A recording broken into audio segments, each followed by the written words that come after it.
Hello, happy Friday to you. Today being the 7th of January 2022.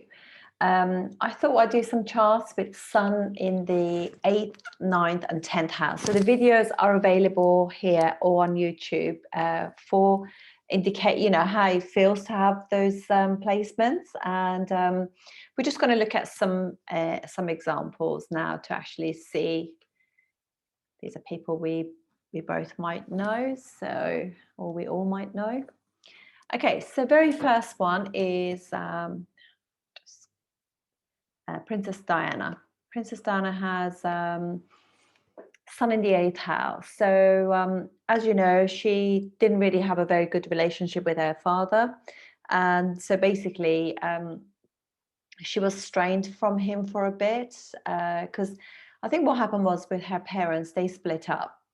And then she was with her father, so I understand her father brought the children up and he was remarried, and I think she was not that enamored with the new wife, and therefore there were issues there. So yeah, that really very much indicates the ruler of her 10th house, Leo, is the sun, is actually in the 8th house. There are issues there. So, and 8th house, actually, sun does pretty well in the 8th house, because what it does, it breaks that ego away, and it gives you, because it's a malefic planet, it really helps your longevity in a sense. So, and it is also with Mercury. Mercury does really well in the 8th house. It's the only planet that is even though Mars rules the natural 8th house, if there was a choice between having Mars in the 8th house or Mercury in the 8th house, I would choose Mercury, because Mercury is planet of intellect, practicality, and it's able to research well, is able to see the situation and be quite, intellectually navigate their way through life's difficulties as such.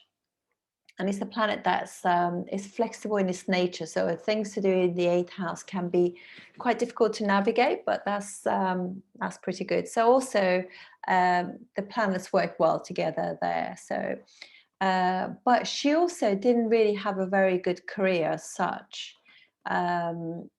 She was a nanny, and obviously Mercury is young people. I think she used to work in a nursery or a kindergarten, as they say. So you can see that will explain that too. And obviously she had to leave abruptly because she was becoming a princess. So that would be her take on that. And you can see that her moon is in the 5th house with K2. Sorry, 4th house with K2. So mooning 4th house with K2 would, because 4th house is vehicles, it kind of explains the reason why she had a car accident. That would be indicative of that. And you can see that when she was actually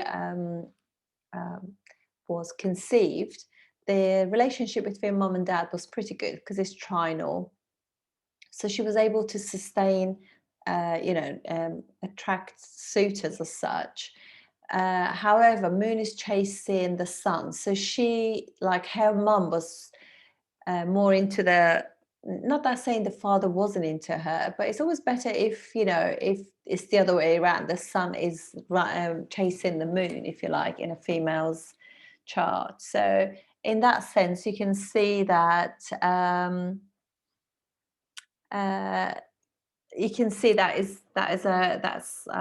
mom was more into the father, and I think you can see that was very much the case with her and her relationship with Charles. So that's Princess Diana. Then I've got Hugh Jackman for 9th house. So he's Capricorn ascendant, and he has the sun in what would be like the 9th house. So 8th house ruler in the 9th house. So he has also got these things about 8th house and 9th house, and the father thing. So absent father for him as well. I don't really know much about his life, but that's what I would take that as. So ninth house having the sun there, with Jupiter and K2. So ninth house is obviously a house of your sort of like father lineage in a sense. It would be like what do I call happiness and luck, and having sun there, so I would imagine not that much happiness from that. Higher education could have been disturbed as well, and K2 being there too, that was probably not going to help that situation at all. And but Jupiter is there. Jupiter is also the 12th house ruler in there as well, so there are issues with the ninth house stuff, but it probably has given him a lot of chances in the sense that he was going to be traveling quite a lot. Ninth house, having 3 planets there, gives you that. Also, Jupiter is the ruler of the 3rd house of the arts, and it's aspecting own house, so it would actually not only lift the ascendant ruler Saturn, but also gives him quite a lot of talent. So you can see that axis of 3rd and 9th is quite busy for him, so that's really good for his artistic talents as such. So he's also quite creative, because Pisces is quite a creative sign too. And he has his 7th house ruler in the 5th house, exalted, so moon, quite nice as well. Again, his moon is trinal to the sun, and so it kind of gives that 5th house things, so attraction, gives you charisma, things like that. And then from the sun to the moon, again 9. So, but you can see that his mom was much more into the father than, because the distance between the sun to the moon is 9 and moon to the sun is 5. So mom chasing the father. So that's that one. But you can read a lot more about sun in the 9th house, because it does give quite a lot of status to the father as well, in a sense. So even though the father wasn't there, he could be involved in, classics and lecture, and it could be a teacher, could be quite sort of religious man, things like that. Albert Einstein, so he is Gemini ascendant, and the sun has gone into the 10th house, so he's the 3rd house ruler in the 10th house. 3rd house is obviously all those things to do with Gemini and Mercury, which is numbers. So gone into the 10th house with Mercury, which is the planet that rules that kind of thing. So he had very much the mind that was out of ordinary. You could actually process a lot of things there. And Mercury in Pisces, obviously sun helps Mercury there because they're friendly towards each other. He's also sitting with 2 other friends too, Saturn and exalted Venus. Venus very close to the exaltation degree too, so it's pretty good. And sun in the 10th house has got directional strength, so that's pretty good. Very strong sun, very good for the soul, and also planet of the soul sitting with exalted Venus too. So he was probably quite a an extraordinary person, but had a happy soul. That's very important.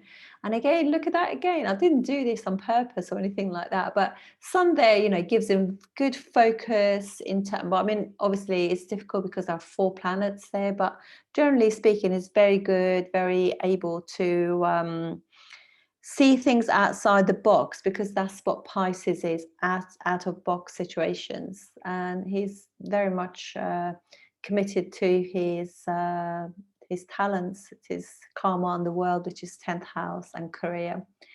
Moon debilitated in the 5th house obviously creates like issues with mum. Maybe mother was a bit poorly, had issues with health, and maybe he had also some issues with money as well, because it's a 2nd house ruler. And you can see K2 being there kind of takes you away from earning money as such. Or sometimes it can also give you what is called like family money, so old money, that kind of stuff. But it certainly can take you away. K2 in Cancer can take you away from your homeland as well. And so it's again trinal, Moon again chasing the sun. all these women who were chasing the men who were unavailable. Yeah, it's always better if it's the other way around. Ideal situation would be if, say, sun is here in Pisces, if the moon was in Taurus, that would create, whoa, it's amazing thing, because the man is chasing and there's only 3 spaces between them, so they like fun, third house stuff, they like to do things together, have fun. That's ideal thing, really. I have got videos on that you can watch. So anyway, so that's all for today. Have a good weekend and I'll speak to you soon. Thank you very much.